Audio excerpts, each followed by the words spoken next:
അസ്സലാമു അലൈക്കും വറഹ്മത്തുള്ളാഹി. നേരറിവിലേക്ക് എല്ലാ സസ്യവിശ്വാസികൾക്കും സ്വാഗതം.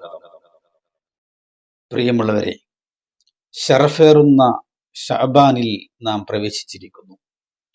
റജബിൽ നേടിയ ആത്മീയാനുഭൂതിയും റമളാനെ വരവേൽക്കാനുള്ള അമിതാവേശവും ശഅബാനെ ഇബാദത്ത് കൊണ്ട് ധന്യരാക്കാൻ നാം സജ്ജരായിരിക്കുന്നു. ലതായിഫുൽ മആരിഫ് എന്ന ഗ്രന്ഥത്തിൽ ഇങ്ങനെ പറയുന്നുണ്ട്: ഒരു വർഷമെന്നാൽ ഒരു മരം പോലെയാണ്. റജബ് ആ മരത്തിൽ ഇല കായ്ക്കുന്ന കാലവും ശഅബാൻ ആ മരത്തിൽ ഫലമുണ്ടാകുന്ന കാലവും, എന്നാൽ റമളാൻ ആ ഫലം പറിച്ചെടുക്കുന്ന കാലവുമാണ്. ആ ഫലങ്ങൾ പറിച്ചെടുക്കാനുള്ള അവകാശികൾ അത് മുഅ്മിനുകളാണത്രേ. അള്ളാഹു നമുക്കതിന് തൗഫീഖ് നൽകട്ടെ.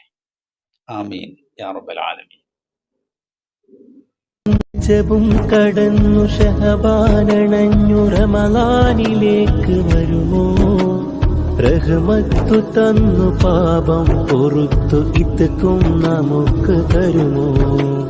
അകം പൊള്ളയാക്കി പുറവും മിനുക്കി കഴിയും നമുക്കെന്നോർക്കാം.